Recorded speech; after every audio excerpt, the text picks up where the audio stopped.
Puji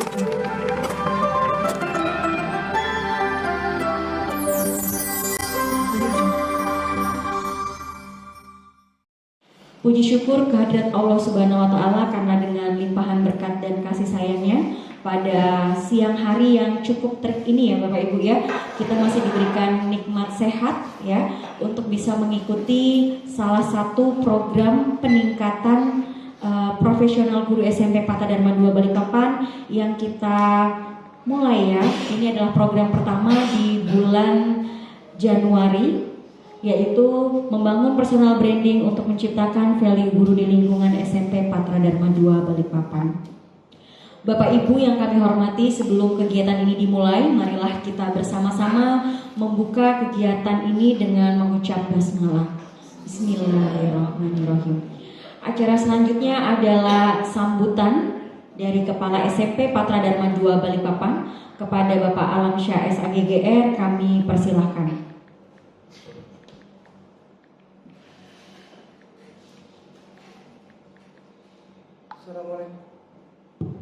Assalamualaikum warahmatullahi wabarakatuh. Alhamdulillah wassyukurillah wa la haula wa la quwwata illa billah. Allahumma shalli ala Muhammad wa ala ali Muhammad. Yang terhormat Dr. Muhammad Ali Fatan SHMPD selaku narasumber kita pada hari ini. Yang terhormat Bapak Abidin SPD MPD selaku pengawas pembina SMP Patra Dharma 2 Balikpapan. Yang kami hormati Bapak Ibu Guru SMP Patra Dharma 2 Balikpapan. Alhamdulillah wassyukurillah, puji syukur kepada Allah Subhanahu wa Ta'ala, pada hari ini kita masih diberi kesempatan, kesehatan, kekuatan untuk bisa hadir dalam seminar yang dilaksanakan oleh sekolah kita sendiri, yaitu membangun personal branding guna menciptakan value untuk guru di lingkungan SMP Patra Dharma 2 Balikpapan.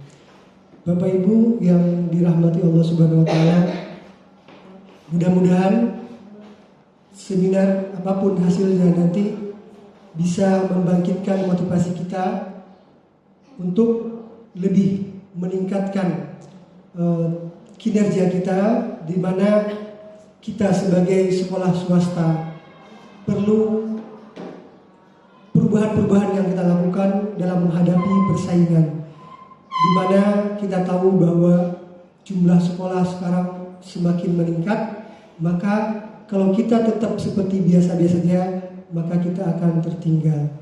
Untuk itu atas hal tersebut kami berinisiatif untuk membangun motivasi kita semua terkait kami sendiri, mungkin bagaimana mencari solusi agar kedepannya kita bisa lebih baik daripada yang sekarang ini. Mungkin saya tidak berpanjang lebar. Yang pertama juga mohon maaf kepada Bapak narasumber kita Bapak Ali Fatan.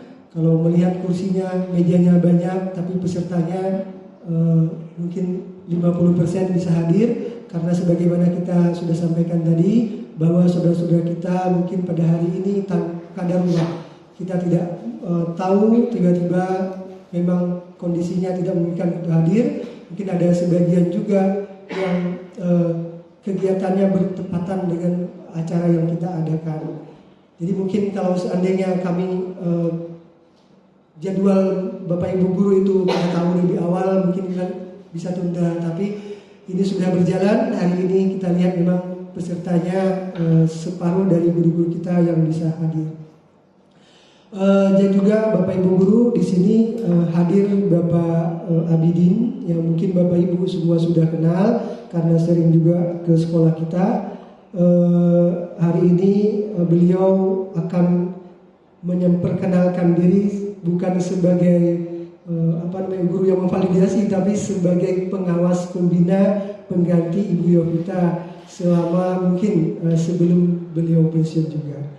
Bapak Ibu, saya tidak berpanjang lebar, mungkin itu mudah-mudahan apapun apa yang kita ikutin hari ini bisa menjadi pengalaman yang berharga untuk kita dan kita bisa terapkan dalam pengembangan SMP Patadama 2 khususnya dan YPDM pada umumnya. Mungkin itu dari saya, terima kasih kepada Bapak Alipatan dan Bapak Abidin yang sudah menghadiri undangan kami. Sekali lagi saya ucapkan terima kasih sebanyak-banyaknya. Saya tutup dengan billahi taufiq wal hidayah. Assalamualaikum warahmatullahi wabarakatuh. Baik, terima kasih kepada Pak Alam selaku Kepala SMP Patadama 2 Balikpapan yang telah berkenan memberikan sambutan. Selanjutnya Bapak Ibu, mari kita bersama-sama mendengarkan ya perkenalan dan juga beberapa informasi mungkin dari pengawas pembina kita yang baru ya Bapak Ibu. Kepada Bapak Abidin SPD MPD kami persilahkan.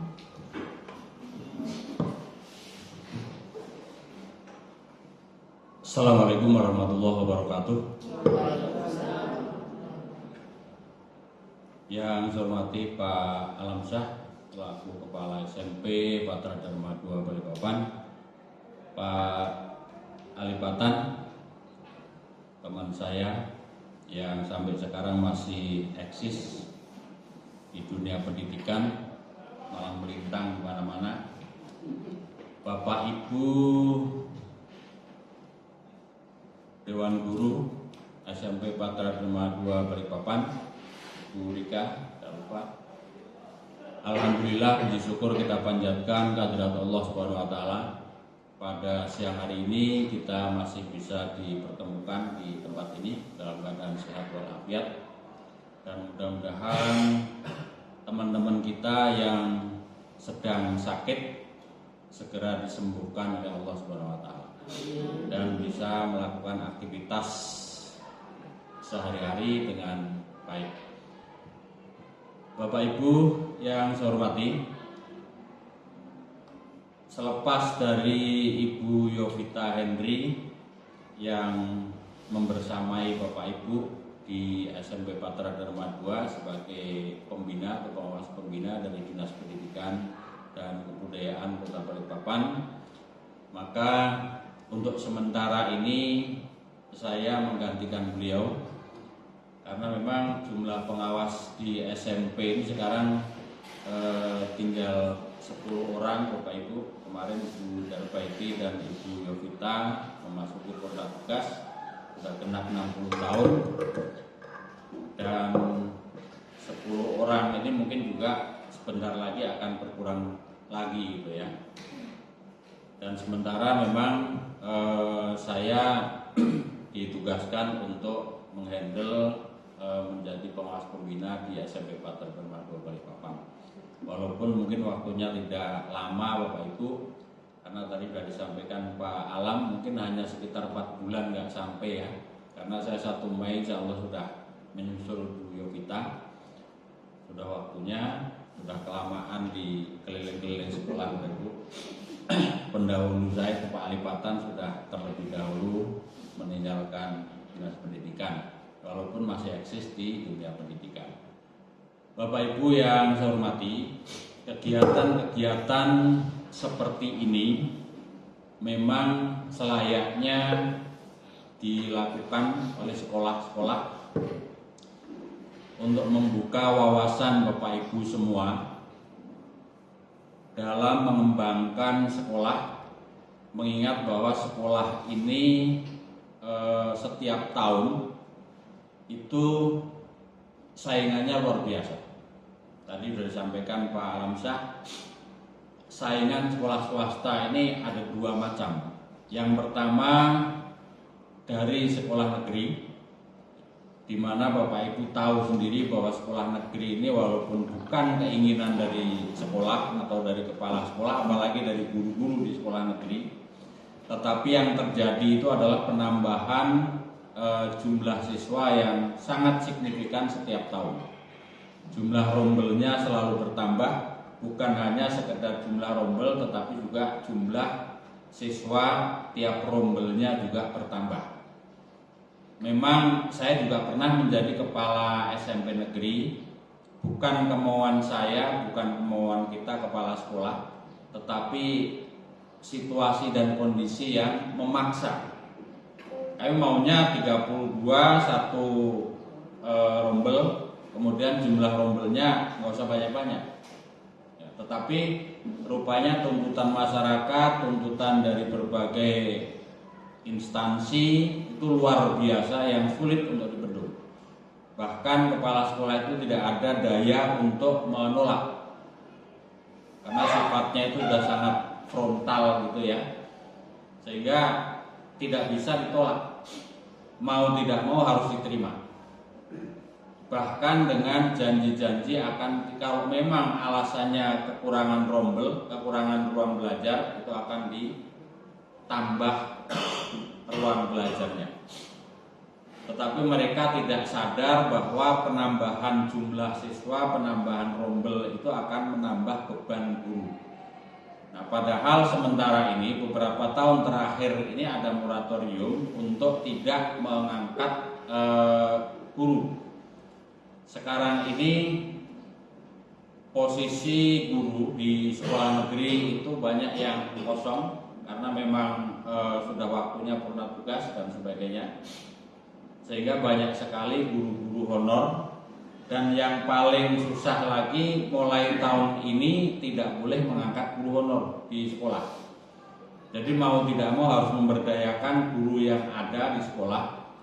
Jadi kalau guru di sekolah negeri itu sekarang mengajar itu tidak ada yang di bawah 30 jam satu minggu, pasti di atas 30 jam. Karena jumlah gurunya berkurang, bebannya semakin besar, semakin banyak. Itu kondisinya seperti itu. Nah, dengan kondisi dari sekolah negeri tadi, itu yang pertama ya, ancaman atau saingan kita. Yang kedua tentunya dari sekolah swasta sendiri. Kita bisa melihat betapa cepatnya pertumbuhan sekolah swasta yang berbasis IT, yang berbasis IT ya, yang berbasis IT, kemudian berbasis keagamaan, itu luar biasa pertumbuhannya. Kalau dulu hanya 1-2 sekolah yang memang berkualitas, kemudian sekarang ini luar biasa pertumbuhannya, banyak sekali yang berlabel IT begitu. Dan rata-rata mereka yang berani membuka sekolah baru itu rata-rata yayasan-yayasan yang memang kuat secara finansial, sehingga Bapak Ibu bisa melihat sekolah-sekolah yang baru berdiri dan kemudian eksis itu adalah memang sekolah-sekolah yang seperti itu, modalnya besar, sarana prasarananya bagus gitu ya, sehingga untuk menjaring murid itu tidak terlalu sulit. Kita bisa melihat SMP Istiqomah, ya, SMP Al Aulia, itu yang Islam ya. Kemudian yang Kristen ini juga, yang Kristen luar biasa banyak. Setiap tahun hampir selalu bertambah. Ini sulit untuk dikendalikan karena tidak ada aturan untuk menghalangi ya satu komunitas itu membuat satu lembaga pendidikan, yaitu sekolah di tingkat SD, SMP maupun SLTA. Asal mereka punya modal, kemudian punya sarana prasarana, berdirilah sekolah itu. Gitu. Nah, yang terakhir ini ada SMP Cahaya Ilmu di samping Polda, di sebelahnya SMP Istiqomah.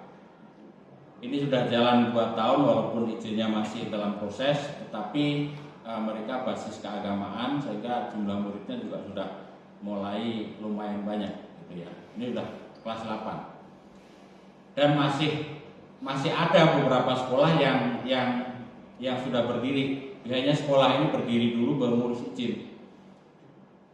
Dia mungkin mencari peluang dulu, mencari situasi, kira-kira minatnya masyarakat itu seperti apa. Kalau kira-kira sudah jalan 1 tahun, animo masyarakat cukup bagus, lalu mereka akan mengurus perizinan. Bahkan ada yang mungkin ada sekolah juga yang sampai saat ini walaupun sudah meluluskan tetapi belum mendapatkan izin operasional dari pemerintah gitu ya. Ada 2 sekolah di Balikpapan yang sampai saat ini sudah tahun ke-5 kalau nggak salah, sudah tahun ke-5, tetapi belum mendapatkan izin karena sekarang ini untuk memperoleh izin mendirikan sekolah ini agak rumit. Sehingga sekolah-sekolah yang seperti itu terpaksa harus mengatasnamakan atau nebeng di sekolah lain. Jadi ada yang nebengnya di SMP Alam gitu ya. Ada di SMP yang lain. Nah, repotnya kalau sekolah itu belum punya izin, secara otomatis dia tidak atau belum diperbolehkan untuk menyelenggarakan ujian dan belum boleh mengeluarkan ijazah. Sehingga mereka ujiannya itu ikut sekolah lain dengan nama sekolah lain juga. Sebut saja misalnya SMP Nurul Fikri. Itu sudah tahun ke-5 kalau nggak salah, bahkan mungkin tahun ke-6 sekarang ini. Sudah 2 kali lulusan atau 3 kali lulusan. Dia akhirnya ijazahnya itu SMP Alam Balikpapan. Padahal kan sekolahnya di Nurul Fikri. Tapi begitu lulus ijazahnya SMP Alam karena memang SMP Alam sudah punya surat izin.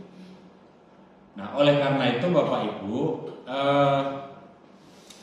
sekolah yang sudah ada, apalagi Patra Dharma 2 ini kan sudah eksis cukup lama gitu ya. Jangan sampai tergusur oleh banyaknya saingan-saingan kita. Caranya bagaimana? Ya Bapak Ibu harus bersama-sama bersatu padu mengembangkan, berinovasi supaya sekolah ini menjadi lebih baik. Karena sekolah sekarang ini banyak sekolah swasta yang mengalami pengurangan jumlah murid. Tapi di sisi lain ada juga yang sampai banyak menolak-nolak. Ini sekolah swasta ya, kita masih bicara tentang sekolah swasta. Itu artinya bahwa masyarakat sekarang ini sudah pintar.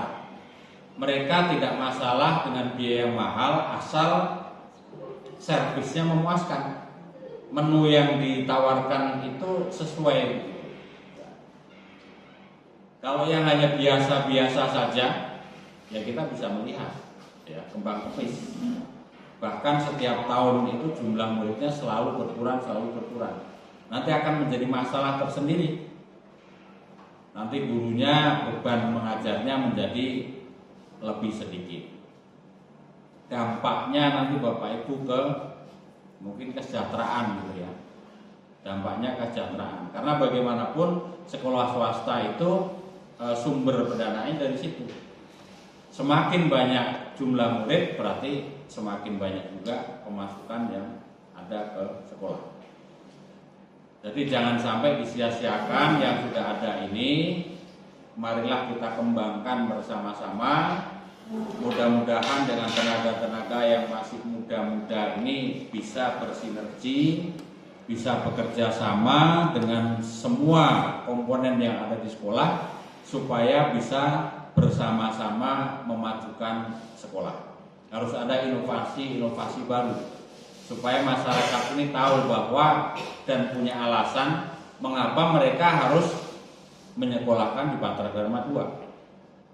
Kenapa nggak di yang lain saja? Padahal bayarnya lebih mahal di sini misalnya, atau bahkan mungkin bayarnya sama. Tetapi kenapa orang tua harus memilih di sini? Nah ini kan tentu harus ada yang kita jual. Apa yang kita jual itu?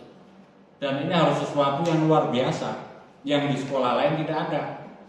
Kalau di sekolah lain sudah ada biasa, mereka punya pilihan yang lain. Tapi kalau pilihannya itu hanya ada di sini, menu yang istimewa itu ada di sini, mereka pasti akan ke sini. Nah kuncinya kepada Bapak Ibu sekalian, apalagi dengan jumlah guru yang relatif tidak terlalu banyak sehingga mudah untuk bekerja sama dan tenaga-tenaga masih muda ya Pak Lam.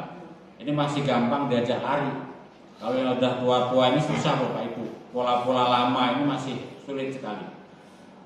Nah, apalagi sekarang dengan kurikulum Merdeka yang mulai diterapkan pada tahun pelajaran 2022-2023, ini menuntut Bapak Ibu guru untuk bisa berkreasi secara maksimal. Kemudian memfasilitasi murid-murid kita di dalam proses pembelajaran. Dengan proyek penguatan profil pelajar Pancasila, kita harapkan anak-anak ini memiliki profil pelajar Pancasila. Itu yang sekarang ini menjadi ruhnya dari kurikulum Merdeka, Bapak Ibu. Di sini ada guru penggerak kita, ya, Merdeka itu. Mungkin program-programnya atau kegiatan-kegiatannya saya yakin sudah didiseminasikan kepada Bapak Ibu sekalian, sehingga walaupun baru 1 atau 2 guru penggerak, tetapi nanti bisa menggerakkan seluruh komponen yang ada di sekolah. Syukur kalau misalnya nanti ke depan bisa menjadi guru penggerak semua, karena memang guru penggerak itu programnya luar biasa, Bapak Ibu. Jadi rohnya kurikulum Merdeka itu memang dari guru penggerak. Kalau di sekolah itu sudah ada guru penggerak, saya yakin bisa memotivasi teman-teman yang ada di sekolah. Itu pasti. Karena memang kegiatannya seperti itu. Baik dari sisi persiapannya, wawasannya, kompetensi, pembelajarannya itu luar biasa Bapak Ibu di guru penggerak. Jadi bagi Bapak Ibu yang masih memenuhi syarat, saya yakin masih memenuhi syarat semua ini. Masa kerja 5 tahun minimal, kemudian usia maksimal 50 tahun, itu bisa mendaftar menjadi calon guru penggerak yang nanti akan mengikuti kegiatan pelatihan atau pendidikan selama kurang lebih 6-9 bulan gitu ya. Dan kegiatannya daring Bapak Ibu. Kegiatannya itu banyak daring, tidak mengganggu kegiatan Bapak Ibu di sekolah. Karena memang program yang dicanangkan oleh Kementerian Pendidikan dan Kebudayaan ini menghindari supaya tidak mengganggu Bapak Ibu mengajar. Jadi misalnya ada kegiatan yang sifatnya itu harus daring, harus tatap muka secara virtual, itu dilaksanakannya di selesai jam mengajar Bapak Ibu di siang hari atau sore hari. Waktunya libur gitu ya. Waktunya libur. Tapi untuk kegiatan itu, kalau kegiatan yang lain kan banyak tugas mandiri. Tapi kalau yang harus tatap maya melalui Jimit, itu biasanya disepakati antara fasilitator dengan calon guru penggerak, waktunya yang tidak mengganggu itu jam berapa. Itu pun tidak setiap hari gitu ya, atau tidak setiap minggu. Jadi sangat fleksibel sekali. Nah, memang kembali kepada Bapak Ibu semua sebagai guru, sekarang ini harus mengembangkan diri, kompetensinya yang setinggi-tingginya. Kesempatan ada di mana-mana. Bahkan di kurikulum Merdeka sekarang ini Bapak Ibu beda dengan yang dulu pada saat di kurikulum 2013. Dulu di kurikulum 2013 Bapak Ibu dipanggil mengikuti pelatihan. Ada di tingkat nasional, ada tingkat provinsi, ada tingkat kota, ya, bahkan di tingkat sekolah atau MGMP dan seterusnya. Sekarang tidak ada pola yang seperti itu, Bapak Ibu. Sekarang ini melalui PMM, mudah-mudahan di sini sudah semuanya ya tergabung di platform Merdeka Mengajar, sudah punya akunnya semua. Disitulah Bapak Ibu bisa mengembangkan kompetensi seluas-luasnya melalui PMM tersebut. Belajar secara mandiri, mendaftar sendiri, kemudian nanti belajar sendiri, tes sendiri, selesai keluar sertifikat sendiri Bapak Ibu. Tidak usah nunggu dikirim dari Jakarta sertifikatnya. Bapak Ibu tinggal download, di print, selesai sudah. Seperti itu polanya. Jadi tidak lagi diundang kemana ikut pelatihan, enggak. Bapak Ibu pelatihan dari rumah, pelatihan dari sekolah, pelatihan dari dalam kamar. Dari dalam kamar mandi pun bisa ikut pelatihan. Sambil nongkrong pegang HP, sambil dengerin kegiatan gitu ya. itu leluasa sekali sambil rebahan, tidak perlu seragam, tidak perlu uang transport, tidak perlu makan, tetap ya nyemil ya itu. Nah polanya memang demikian, karena memang revolusinya itu luar biasa Bapak Ibu ya. Setelah pandemi COVID ini sekarang pola-pola pembelajaran yang dulu belum pernah direncanakan atau belum pernah ada, sekarang ini ada semua. Dan itu tidak akan ditinggalkan, walaupun sekarang sudah luring, sudah bisa tatap muka. Tapi pola-pola pembelajaran daring itu masih tetap harus dilaksanakan, karena memang sudah nyaman seperti itu.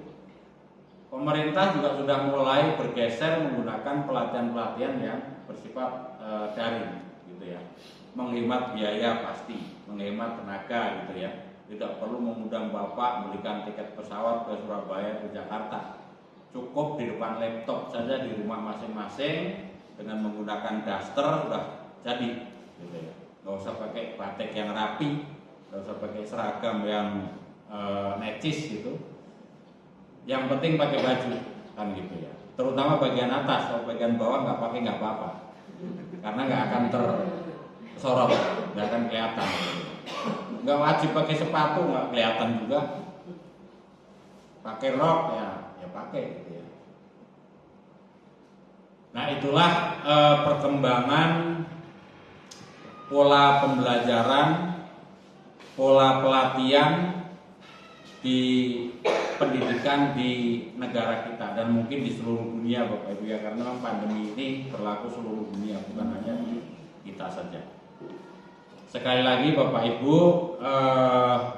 tetap semangat, fokus dengan pekerjaan, kerjasama kuncinya Bapak Ibu ya. Tidak ada pekerjaan yang lebih mudah akan dikerjakan itu secara bersama-sama dengan kolaborasi, dengan kerjasama itu. Karena secara individual itu sulit ya. Makanya nanti Pak Alipatan mungkin bisa menjelaskan hal-hal yang seperti itu, pergeseran paradigma dari dulu dengan sekarang itu nanti seperti apa. Makanya di sini disampaikan membangun personal branding ya, branded merek. Makanya Patra Dharma 2 ini nanti mereknya apa, program unggulannya apa yang bisa dijual kepada masyarakat supaya masyarakat berbondong-bondong memasukkan anaknya di sekolah ini. Nah ini tugas berat dan sekarang mungkin sudah dimulai ya proses itu, dan PPDB sudah dibuka lama ya Pak. Yang daftar sudah banyak, mungkin itu tidak usah menunggu sekolah negeri. Seperti negeri itu nanti di bulan Juni ya, Juni baru buka. Tapi biasanya sekolah-sekolah yang menjadi favorit itu terutama swasta belum bulan Juni sudah tutup karena kuotanya sudah penuh full gitu ya. Nah ini yang kita harapkan seperti itu. Nah semakin banyak minat masyarakat menyekolahkan anaknya di sekolah kita, itu berarti semakin leluasa kita bisa menyaring, menyeleksi, mengambil yang baik-baik, baik dalam bidang kompetensi, baik dalam bidang finansial mungkin kan gitu ya, sehingga semakin baik bagi perkembangan sekolah. Itu mungkin yang saya sampaikan, dan sekali lagi mohon maaf kalau ada hal-hal yang kurang berkenan Bapak Ibu. Tetap semangat menjalankan tugas yang ada di sekolah. Jangan lupa berkolaborasi, selalu bekerja sama gitu ya dengan teman-teman yang ada di sekolah ini, juga terhadap teman-teman yang ada di sekolah-sekolah lain ya. Jangan sampai seperti kata dalam tempurung, hebat di dalam tapi begitu keluar ciut gitu ya. Paling tidak kalau Bapak Ibu berkolaborasi dengan teman-teman di sekolah lain, mungkin melalui MGMP atau forum-forum yang lain gitu ya. Pertama Bapak Ibu bisa sharing, bisa berbagi kepada teman-teman yang ada di sekolah lain, supaya kehebatan sekolah ini mungkin bisa dilihat oleh sekolah lain. Yang kedua Bapak Ibu juga mungkin akan bisa mengambil sesuatu dari teman-teman yang ada di sekolah lain, karena manusia ini tidak ada yang sempurna ya. Kita mungkin merasa pintar di sekolah, tetapi di luar sana banyak yang lebih pintar, atau sebaliknya. Itu saja barangkali, dan saya akhiri. Assalamualaikum warahmatullahi wabarakatuh. Waalaikumsalam. Baik, terima kasih Pak Abidin selaku pengawas pembina kita, Bapak Ibu yang telah memberikan beberapa informasi dan juga semangat tentunya ya Pak Abidin mengawali kegiatan seminar kita pada hari ini supaya tambah panas nih Pak Alifatan ya di tengah cuaca yang cukup terik juga. Sepertinya Bapak Ibu agak tegang ini ya. Senyum dulu Bapak Ibu. Ya. Atau kedinginan ya Pak Habib ya. Ya. Baik Bapak Ibu, mohon izin Pak Abidin untuk sekaligus membuka kegiatan kita pada hari ini, Bapak, sebelum kita masuk kepada sesi materi oleh Pak Alifatan. Ya, Bapak Ibu sekalian, dengan bacaan basmalah Bismillahirrahmanirrahim, seminar membangun personal branding untuk menciptakan value guru di lingkungan SMP Patra Dharma 2 Balikpapan saya nyatakan dibuka. Mudah-mudahan Bapak Ibu bisa mengikuti kegiatan ini sampai dengan selesai dan bisa mendapatkan pencerahan, tambahan wawasan pengetahuan, dan bisa menjadi bekal Bapak Ibu untuk melaksanakan tugas sehari-hari. Terima kasih. Assalamualaikum warahmatullahi wabarakatuh. Waalaikumsalam warahmatullahi wabarakatuh. Terima kasih Pak Abidin telah berkenan membuka kegiatan kita pada hari ini. Selanjutnya Bapak Ibu, kita masuk ke acara yang sudah dinanti-nanti ya sejak beberapa hari yang lalu untuk semakin meningkatkan profesionalisme kita sebagai guru. Ya, bagaimana cara kita membangun personal branding kita sehingga apa yang ada pada diri kita ini berkontribusi untuk personal brandingnya untuk sekolah kita juga, dan tentunya bermuara kepada keberhasilan anak-anak murid kita. Mohon maaf Pak Alifatan, kalau dilihat dari wajah-wajahnya ini, adakah yang Bapak sudah kenal Bapak? Soalnya di sini ada beberapa mahasiswanya Pak Alifatan juga, ya. Baik Bapak Ibu, saya serahkan sepenuhnya untuk memberikan materi yang sangat menarik pada hari ini kepada narasumber kita yang hebat, Bapak Dr. Muhammad Alifatan SHMPD. Kepada beliau kami persilakan. Kita sambut dengan tepuk tangan Bapak Ibu. Terima kasih kepada Kepala SMP PD 2 Pak Alvin yang lama sahabat kita, Mbak Rika. Assalamualaikum warahmatullahi wabarakatuh. Waalaikumsalam warahmatullahi wabarakatuh. Tadi disebutkan ada istilah persona branding.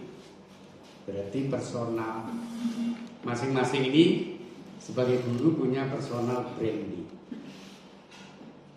Jadi gini, kalau saya tanya, misalnya saya tanya Mbak Rika itu setiap hari ke SMP PD 2 ketemu wajahnya itu saja anak SMP PD 2, ataukah mukanya ganti-ganti? Ketemunya itu mukanya ganti-ganti, ataukah wajah Senin sampai Jumat ya anak-anak SMP PD 2, ataukah Mbak Rika ketemu anak SMP 1, SMP 2, kira-kira ketemunya mukanya sama atau ganti-ganti SMP 1, SMP 2 kira-kira? Sama. Oke, kalau orang itu ketemu dengan wajah yang sama setiap hari, maka yang dibangun adalah personal branding.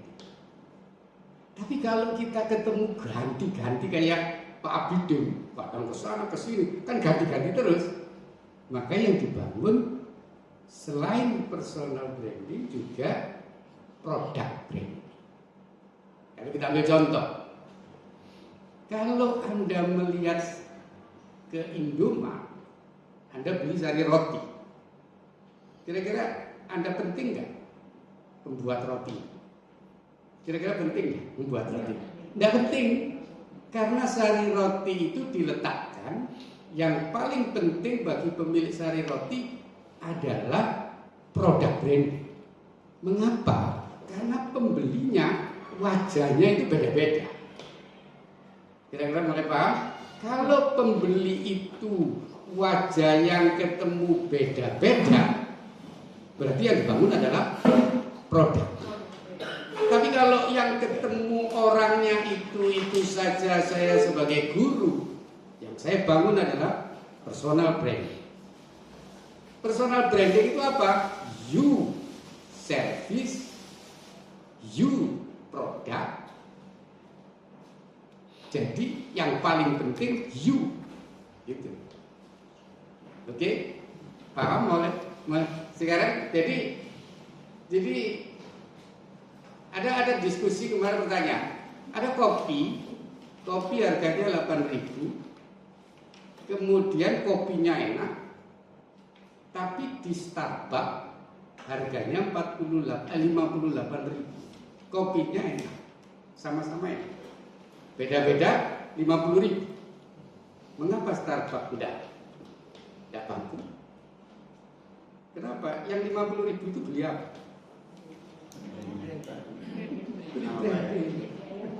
Beli gaya, beli prestise. Makanya di Starbucks itu ada istilah C2BC. Siapa yang guru bahasa Inggris di sini? Guru bahasa Inggris? C2BC. Apa arti? Dilihat, pengen dilihat.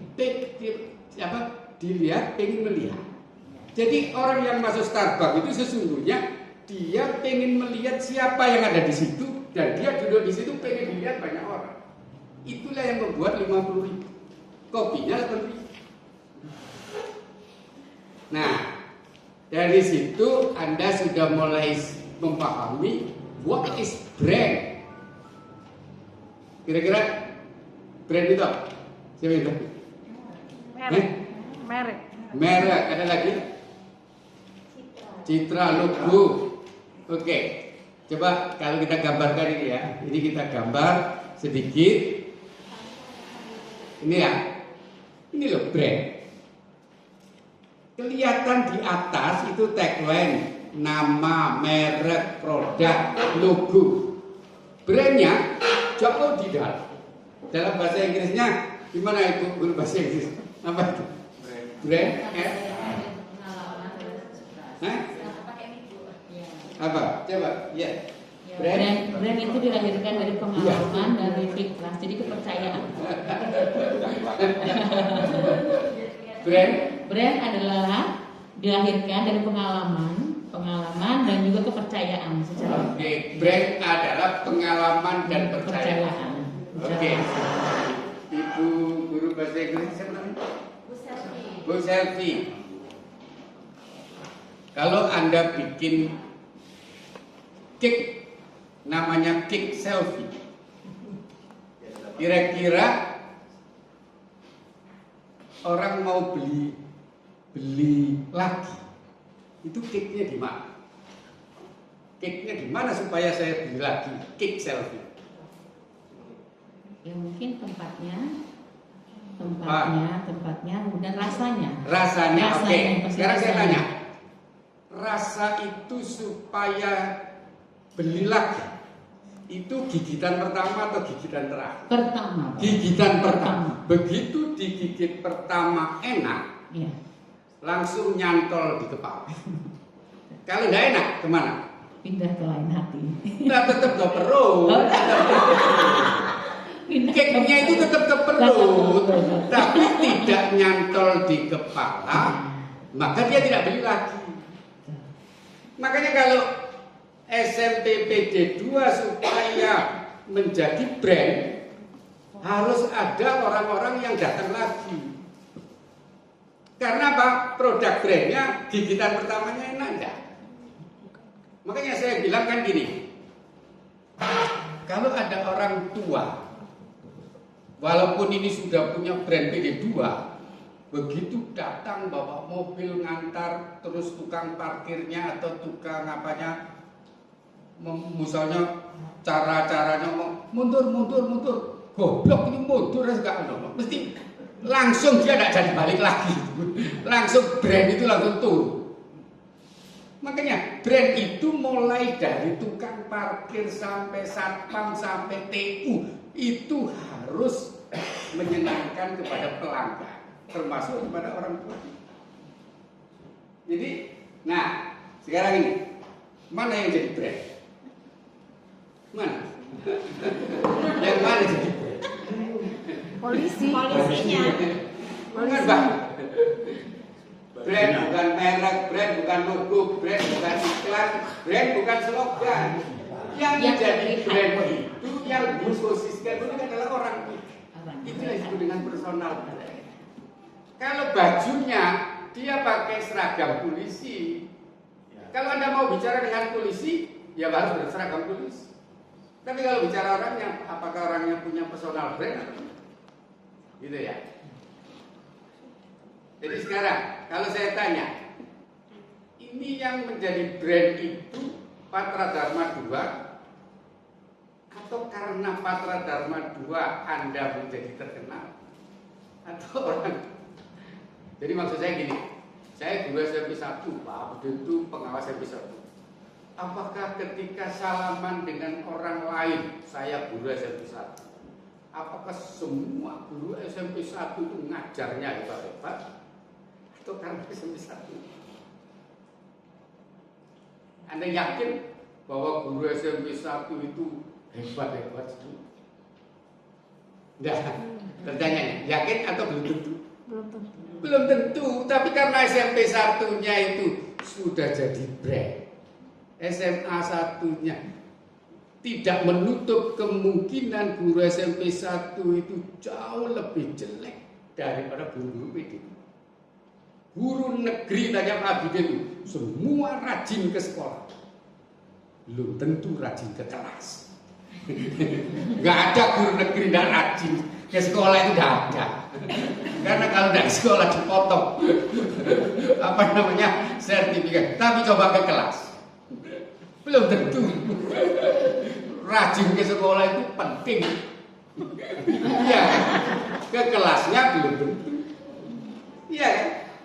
Berarti bisa saja sekolahnya yang sudah punya kuat brandnya, tapi orang di dalam menjadi ikatan emosional branding.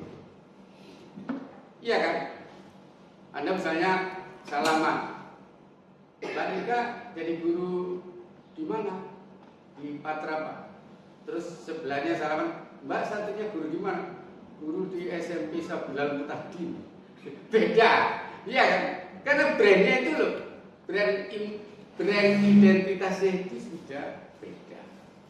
Makanya ada istilah namanya brand evangelis. Pernah dengar istilah brand evangelis?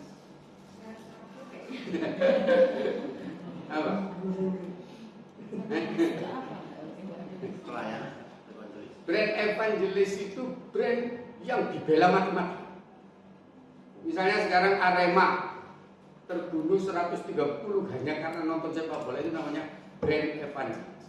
Tidak peduli tua muda, besar kecil, satu keluarga, pokoknya nonton bola. Nah itu namanya brand evangelis. Jadi apa ya? Brand yang dibela mati-matian. Kan ada brand yang dibela mati-matian, misalnya fanatik sepak bola itu brand evangelis.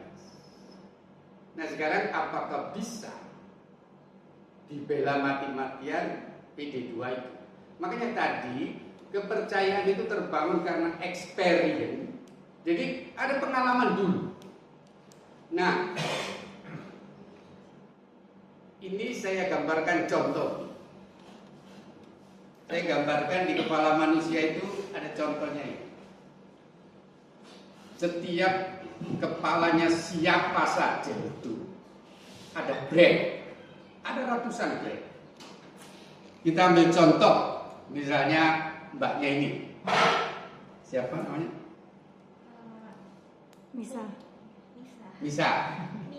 Nisa suka makanan mie instan. Oke, suka. Sekarang saya mau uji brand. Nomor 1 Indomie. Nomor 2 Mie sedap. Nomor 3 Sari. Jangan dibantu. Jangan dibantu. Jangan dibantu. Di kepalanya harus ada brand.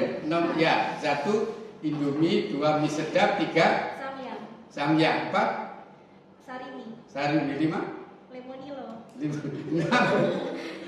Apa lagi ya? Nah, di kepala manusia itu ada laci brand, tetapi hanya 7 merek yang Anda buat.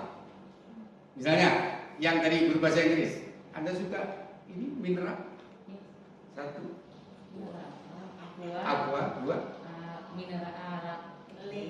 Oh, jangan dibantu. Oke, ini mineral. 3 Aquades. 4 Jangan dibantu. Yang mineral. Aqua juga.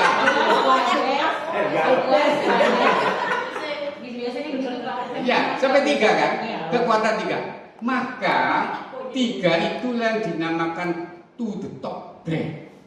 Apakah di kepala ini Anda PD2 itu bisa sampai nomor 3 atau nomor 7? Kalau sampai nomor 9 Anda dibuat. Jadi ini loh.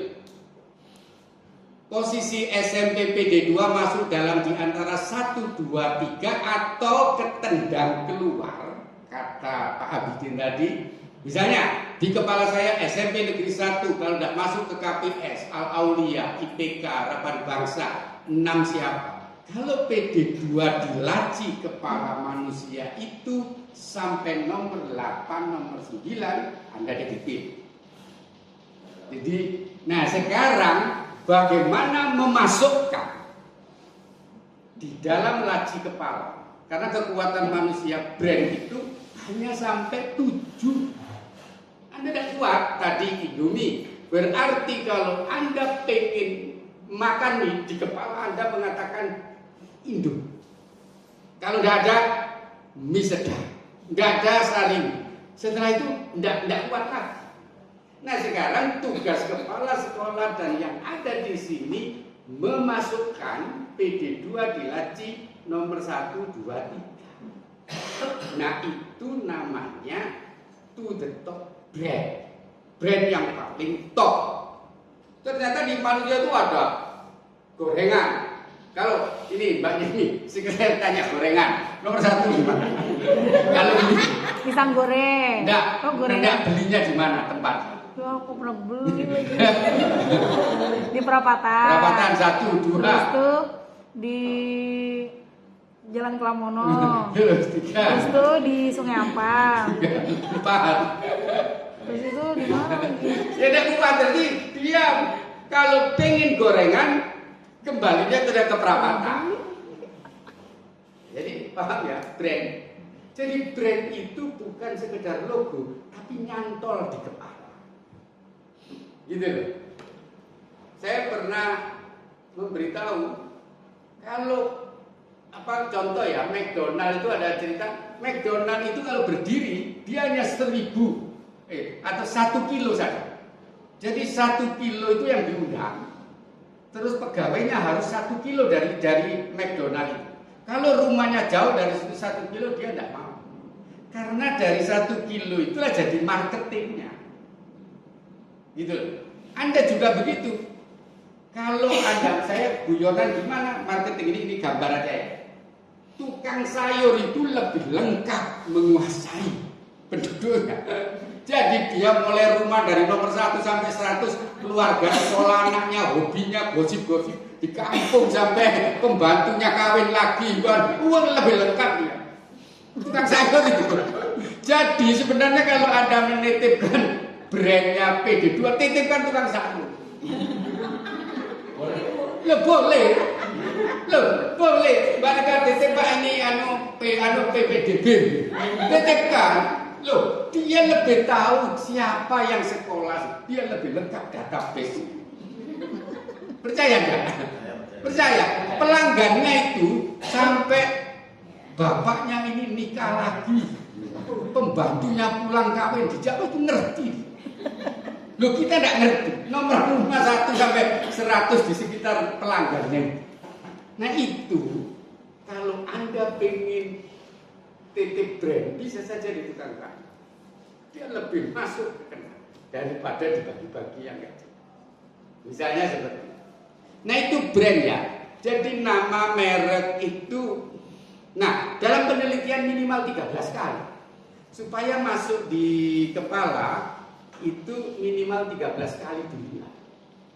Kalau 1 kali, misalnya Anda ketemu saya pertama kali pasti curiga, kedua kali curiga, ketiga kali pengen tahu, keempat kemana orang ini. Misalnya ambil contoh gini loh, ada bakso lewat di rumah kita maghrib, terus Anda mesti ngomel, ngapain maghrib itu lewat? Ya, kedua kok lewat lagi sih, gitu ya. Ketiga kok lewat lagi. Terus Anda mulai mikir, jangan-jangan sebentar lagi maghrib ada bakso. Dan mulai di kepala Anda, ya kan? Begitu baksonya nggak datang, kok nggak datang ya kan?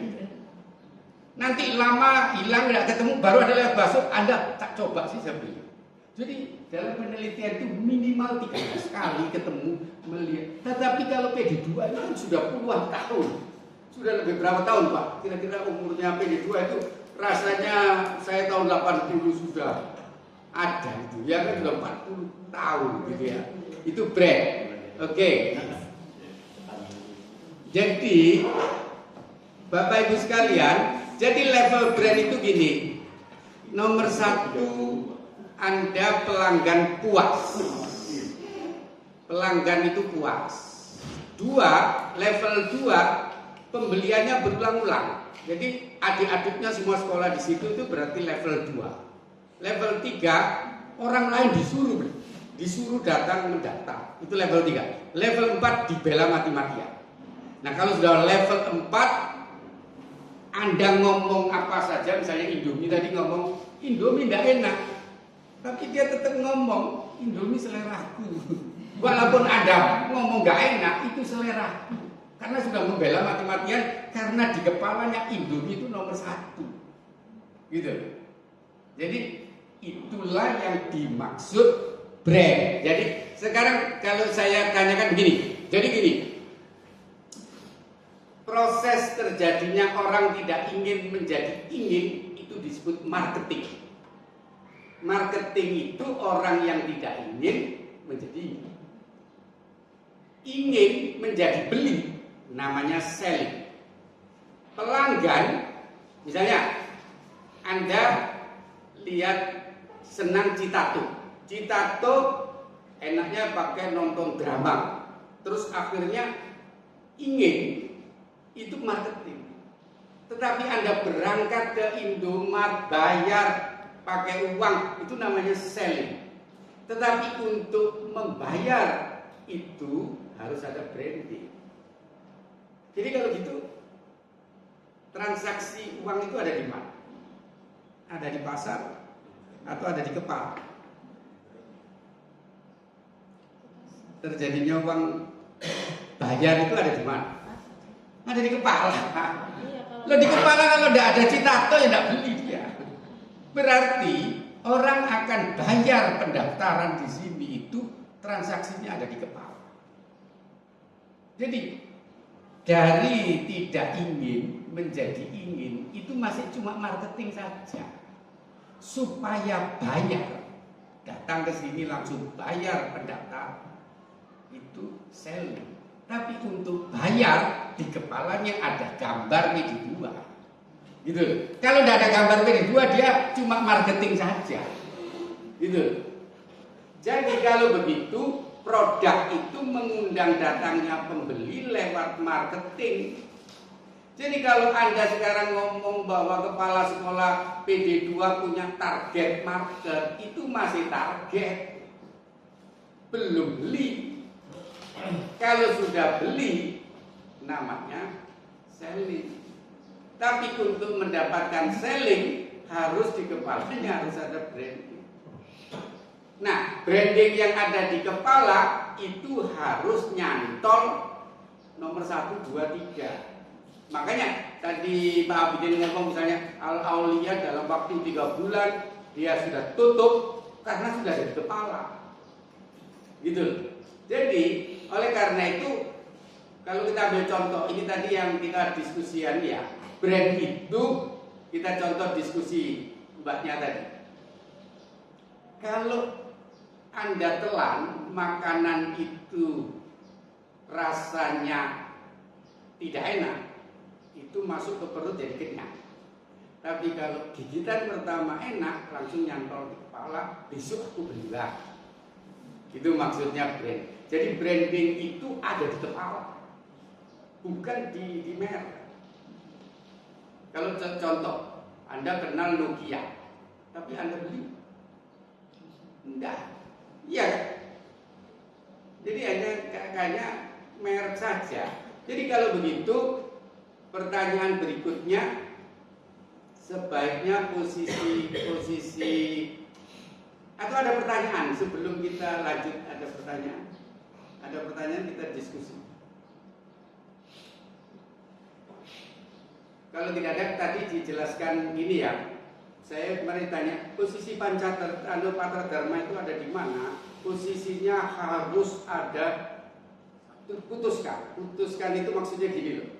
Kan manusia itu sekarang kan gini. Apa namanya?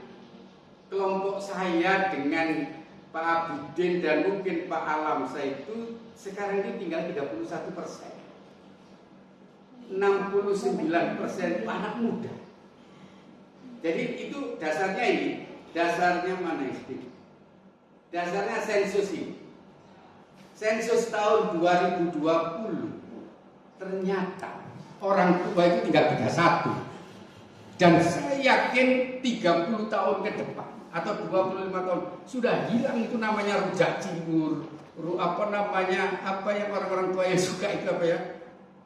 Kan tidak ada di kepala anak-anak SMP rujak, itu tidak ada, iya kan? Tadi yang nyebut ini apa tadi? Samyang, terus apa lagi? Jadi sudah tidak ada nanti kayak cenil apa lagi? Getuk barang itu. Saya yakin itu sebentar hilang dalam waktu 20 tahun karena sudah branding. Kita tinggal 31% yang mengenal itu lama-lama hilang. Loh, anak-anak SMP itu sudah tidak ngerti cenil itu tidak ngerti. Iya, berarti nanti hilang. Kena revolusi tadi hilang. Gitu. Nah, karena 69% itu yang lahir tahun 89, yang lahir tahun 90 ke atas. Yang 89 ke bawah itu tinggal 31%. Nah, bayangkan itu kalau Anda misalnya di sini Anda itu kelompok di mana? Kelompok orang mana? Kelompok orang mana? Anda kelompok di generasi mana? Generasi Y, berarti kan generasi milenial ya. Nah, orang-orang netter dan baby boom ini tinggal 31%. Berarti siapapun yang jalan-jalan ketemunya kepada anak muda. Pokoknya Anda itu jualan kemana tidak ada, mesti ketemu anak muda. Percayalah. Yang tua tinggal sedikit. Jadi saya itu historisnya yesterday. Jadi karena orang tua yang sedikit ini, kalau masuk warung, ya kalau masuk warung coba yang dipilih. Kalau enggak teh hangat, teh panas, teh hangat, es teh, kopi, terus rawon, soto kan gitu ya. Iya. Nah, yang lain-lain ini makanannya saya apa itu Takashi apa Tayoki apa macam-macam itu. Samyang, terus hamburger apa macam-macam begitu. Lama-lama kita itu makanan juga hilang. Lama-lama makanan hilang. Karena historisnya itu yesterday. Jadi kemudian kalau tadi Anda generasi milenial, yang diajari itu loh generasi alfa. Yang Anda ngajar itu generasi alfa itu. Murid Anda itu loh alfa. Makanya kalau digambarkan seperti ini ya. Ini historisnya yesterday. Jadi kalau saya itu pikirannya kan fotokopi, tulisan tangan gitu kan, balik-balik minta fotokopi gitu. Dikasih yang soft copy itu tidak maunya fotokopi aja. Mana surat-surat itu maunya fotokopi aja. Kalau ada sekarang kan saya itu melihat ini ada cucu masih umur 6 tahun masuk masuk McDonald sudah. Saya sampai malu sendiri pakai screen, tahu mana minuman yang pakai macam-macam tuh, tahu umur 6 tahun. Kita itu sampai malu karena tidak bisa, iya kan? Tidak bisa, gitu. Loh, saya waktu ngajar di Hotel Cokro yang sama Pak saya itu kan ada mahasiswa, saya izin. Enggak, kebetulan sastra Inggris. Saya izin ya enggak ngajar hari ini. Saya minta pap. Apa itu pap? Pap itu apa pap? Ini pakai enggak tahu. Berarti ini generasi ketinggalan zaman. Generasi yesterday. Jadi historis hanya saya aja yang paling muda. Ya. Jadi di Hotel Cokro itu saya bilang, saya izin ya dan masuk, saya minta papa, batin saya pap popo gitu. Nanti saya pamerkan ke teman-teman ini. Ternyata pap itu singkatan dari apa? Minta foto di tempat itu langsung dipamerkan. Palipatan tidak masuk, ini loh ada di sini. Lah, baru ngerti pak itu. Lah kok Anda sekarang baru tahu juga itu bahaya juga itu. Iya kan? Berarti kan orang-orang yesterday. Ya itu. Pak itu ternyata. Pak itu jadi Anda sekarang itu tidak bisa bilang. Apalagi Anda punya pacar yang cemburuan. Tidak bisa Anda bilang saya ada di sini. Pap harus ada, saya ada di Paterdan harus ada pap gitu. Dan hari itu juga Anda tidak bisa mau berbeda tempat itu tidak bisa. Zaman sekarang tidak bisa. Itu ya. Jadi inilah generasi-generasi ya. Jadi generasi baby boom itu seperti itu. Ini generasi netter yang lahir tahun 70-an ya. Ini lahir tahun 70-an. Lahir tahun 70-an ya. Apa yang betul apa? Alam selfie.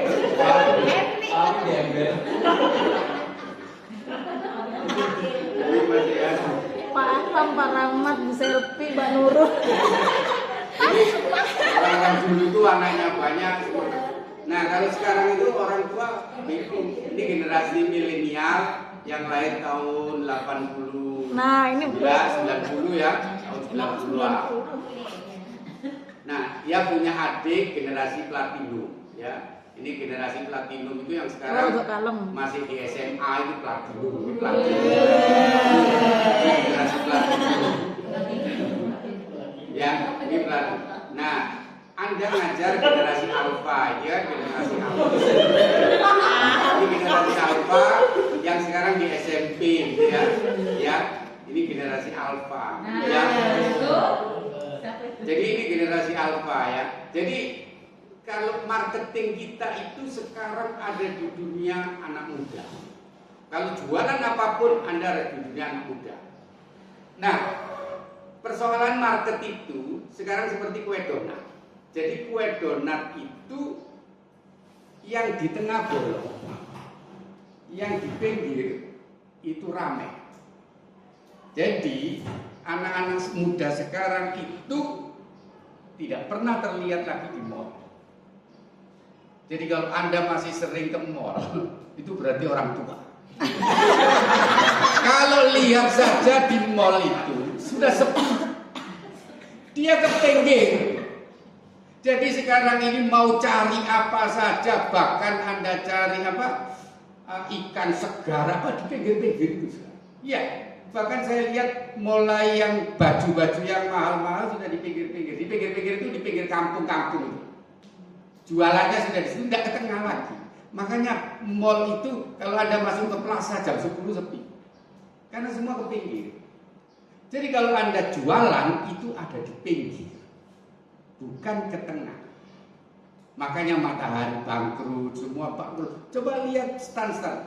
Ada ibu-ibu misalnya di pasar jualan ayam. Pak, kenapa sepi? Bukan sepi. Pembelinya pindah ke pinggir. Ayamnya ayam potong itu pindah. Daging pun sekarang pindah ke pinggir kan. Loh, kalau Anda sekarang cari terasi barang itu malam hari kan ada aja, ya kan? Ke pinggir. Cari peniti racun tikus kalau macam ada di pinggir semua. Di ujung pandang grosir itu ada di pinggir semua, iya kan? Pak, itu apakah kecenderungannya terjadi di Balikpapan aja atau di seluruh dunia?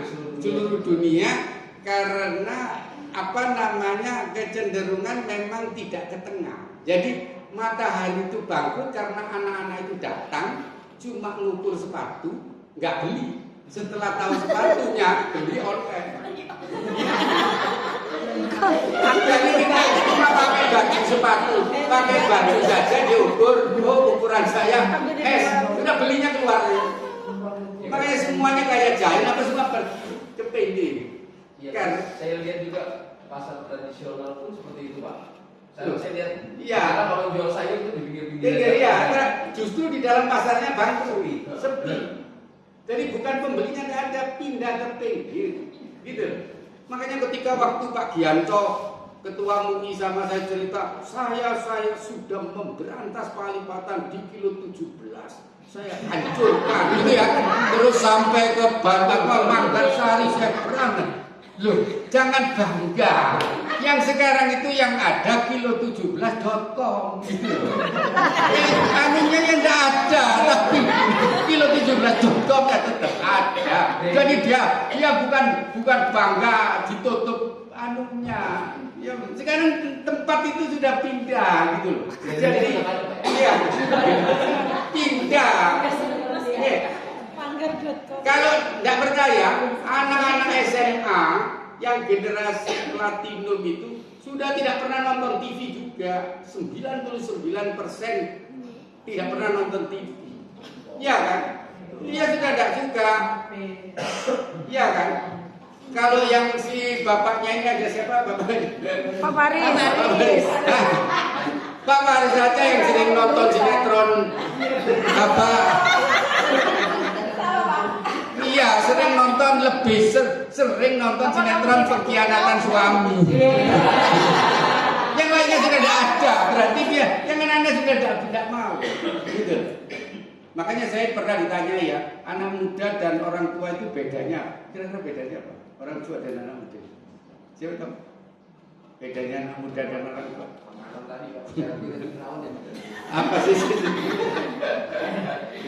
Apa sih sesungguhnya bedanya anak muda dan orang tua? Kira-kira gimana? Ini jawabannya ini.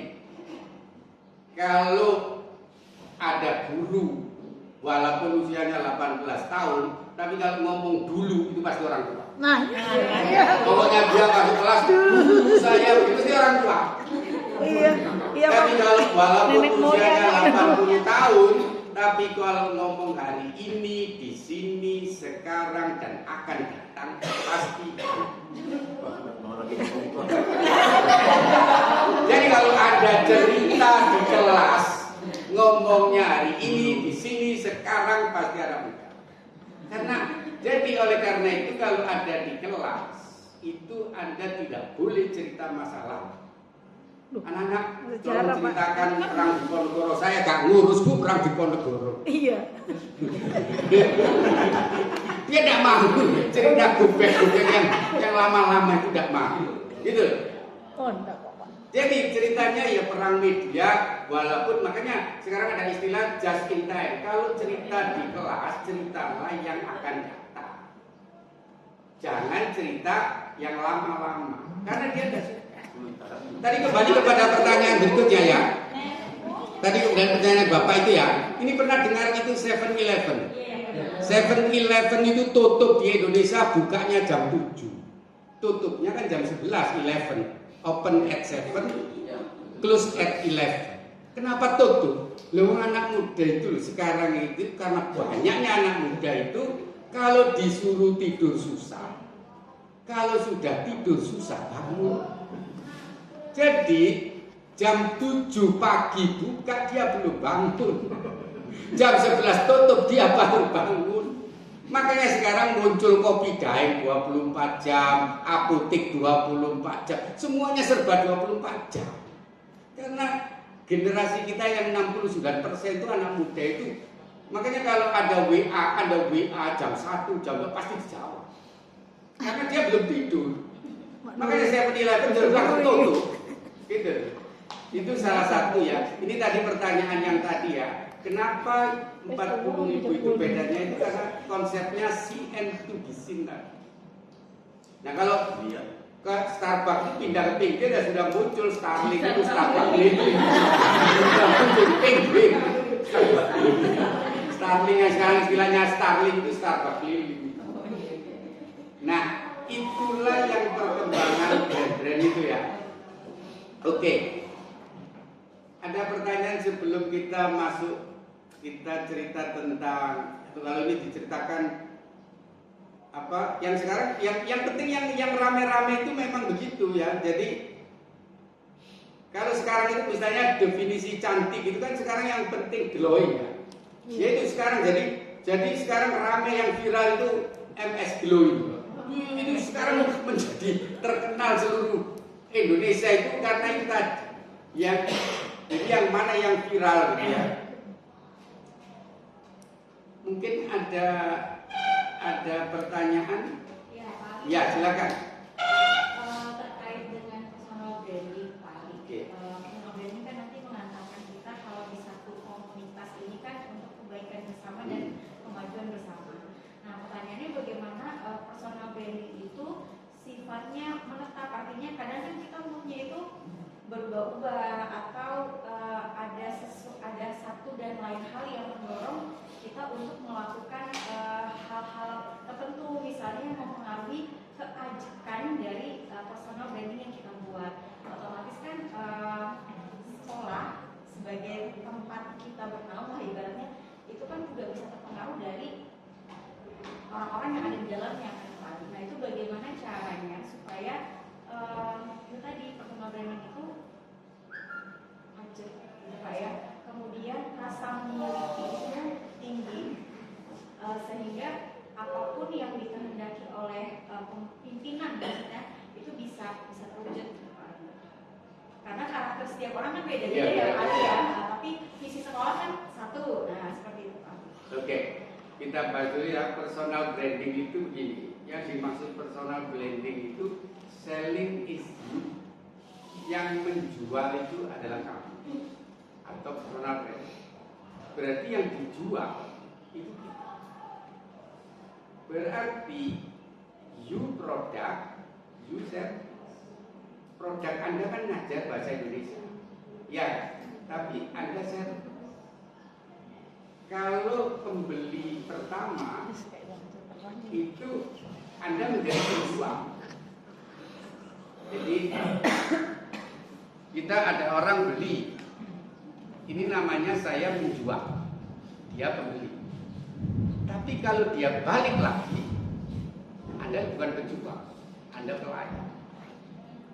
Dia bukan pembeli, pelanggan. Nah murid kita itu pelanggan. Murid kita itu pelanggan. Jadi murid kita itu pelanggan, Anda pelayan. Makanya you product, you sell.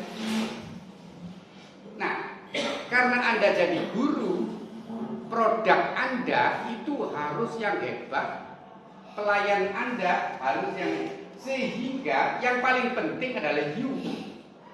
Kalau you-nya bagus, maka pembeli akan damai belanja dengan you. Itu namanya personal brand. Selanjutnya apakah you diterima, disukai, dipercaya? Nah, selanjutnya nanti akan di sini.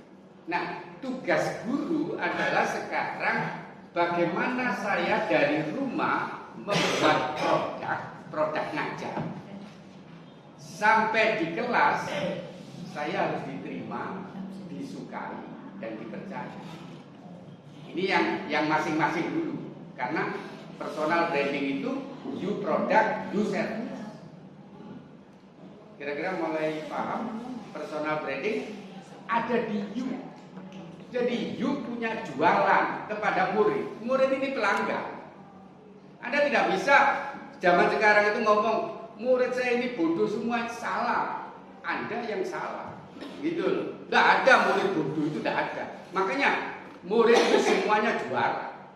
Persoalannya Anda bisa tidak menjadikan juara itu lebih juara kan? Itu persoalannya. Karena you product, you service. Karena personal branding Anda menjadi masalah. Gitu. Nah, nanti personal branding itu apa? Nah, misalnya ini, adakah bahasa Inggrisnya my second impression? Ada nih? Tidak ada. Yang ada adalah my first impression. Kesan pertama dapat dilihat dari wajah, ekspresi, bahasa, perkara. Itu personal branding. Kalau kesan pertama Anda tidak sukai, ya sudah tidak suka. Itu personal branding. Berarti jadi guru juga kesan itu. Kan gitu. Yang berikutnya, dalam interaksi jadi guru harus banyak kata yes. Sekarang saya misalnya mengajar 30 orang. Berapa kata yes 30 orang? Kalau yang yes 30 orang itu ada di Gunung Samarinda, ada di Perapatan, ada di mana di Kelandasan, berarti saya punya cabang yes di sini.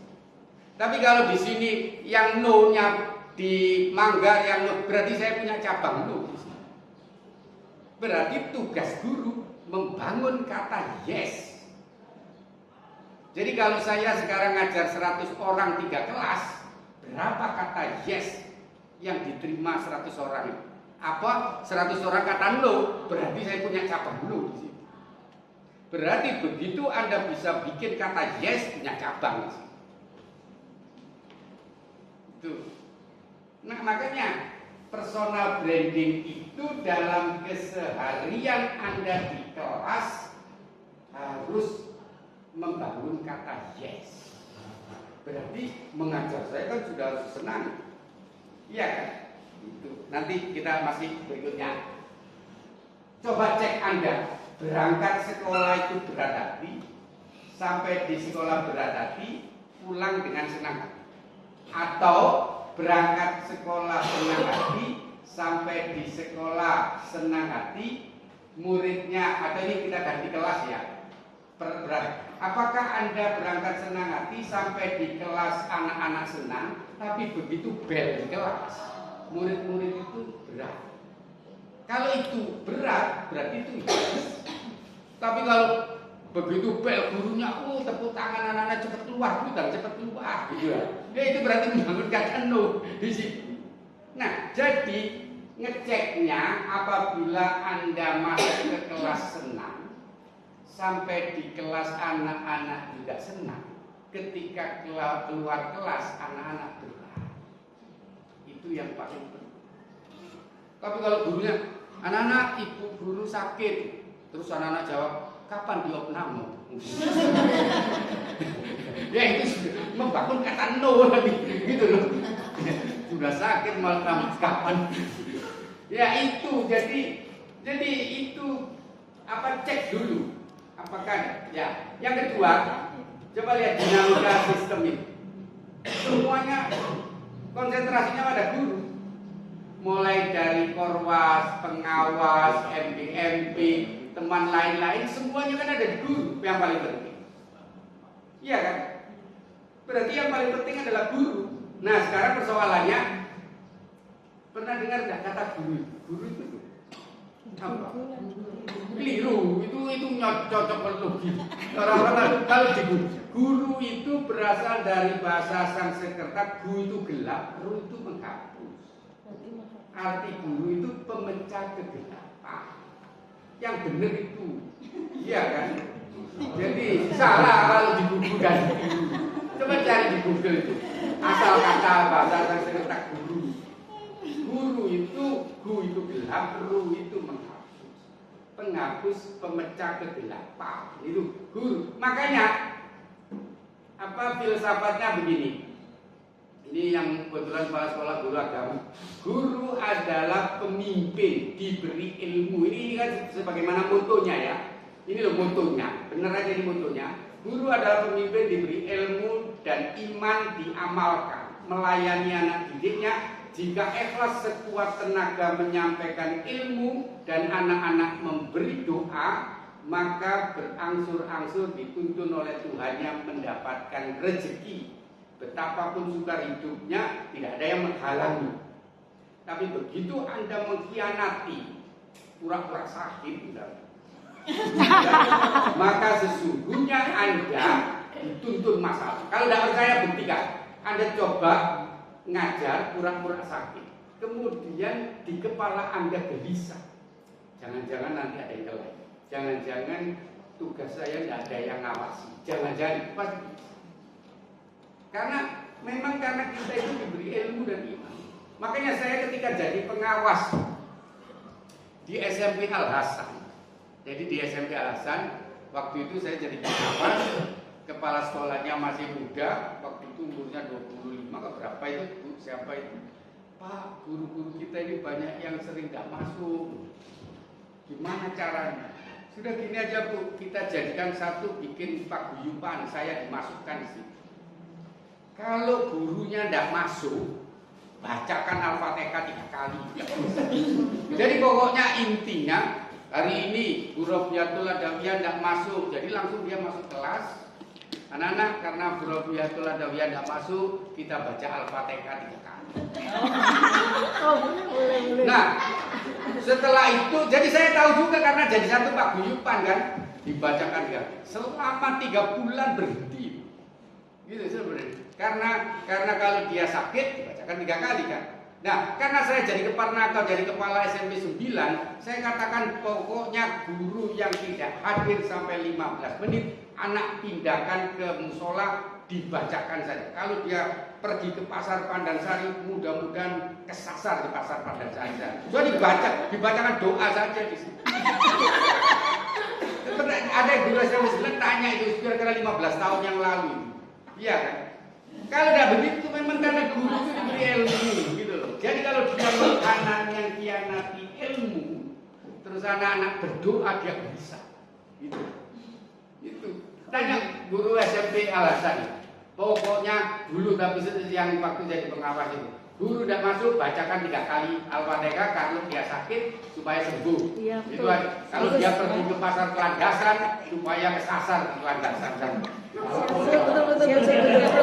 Siap-siap ya. Harus disepakati begitu.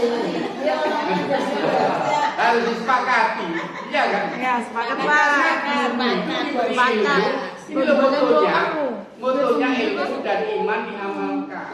Gitu. Iya. Iya. Jadi sebenarnya cuma ini loh tegasnya. Tugas guru itu menyampaikan ilmu dengan ikhlas supaya anak didiknya senang, muridnya nyambungkan doa, tidak menghalangi rezekinya. Gitu. Kalau itu pertama itu dulu. Guru negeri itu, kita jadi kepala sekolah negeri itu, guru lengkap itu sudah senang. Tidak ngurus mutu, tidak. Lengkap saja sudah senang. Kalau di swasta kan masih macam-macam kan. Kita itu dulu gurunya sudah lengkap itu sudah senang. Iya kan? Guru datang loh sudah senang, belum tentu ke kelas tapi sudah ada di sekolah itu sudah senang jadi kepala sekolah negeri. Gitu. Loh saya jadi kepala SMP 9. Saya tanya kepada pertama kali dari kepala SMP 9. Pertama gini, saya tanya kepada wakil pertama ceritanya gini, SMP 9 itu yang ujian 300. Yang lulus cuma 14. Ujian negeri loh 300, yang lulus 14. Jadi ada 200 berapa itu yang tidak lulus kan? Pengumuman lulus itu didatangkan polisi 3. Gurunya tidak ada yang pokoknya sepeda motor harus sudah ada di situ.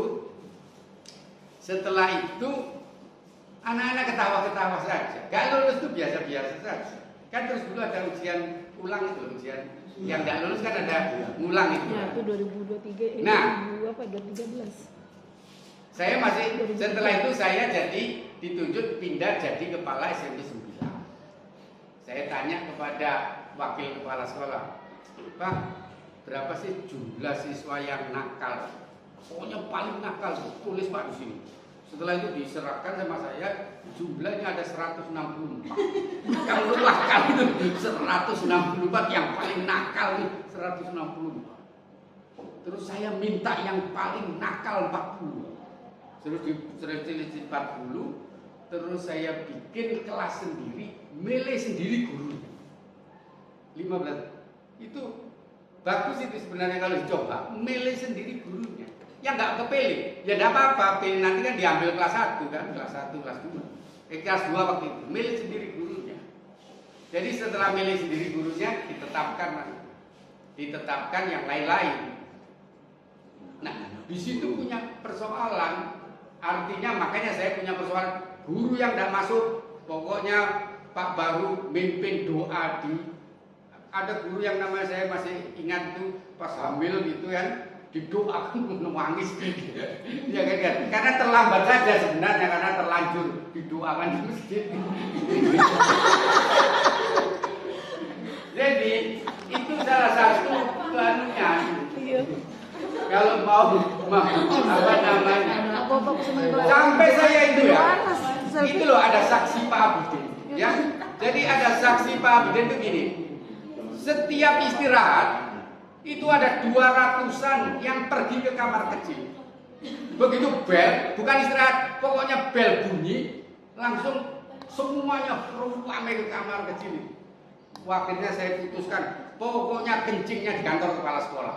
Jadi ada tamu Pak Abidin sama itu datang ya langsung aja tok pada mau kencing. Ya tidak apa-apa juga. Kalau tidak begitu kan nggak mengatasi gitu ya.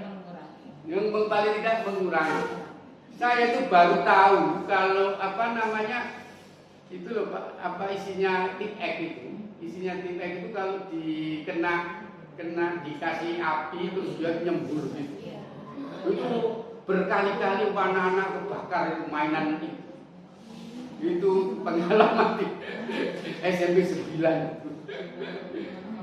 Kalau di sini paling enak, tidak ada yang Cuman bolosnya ke kamar mandi loh namanya. iya kan.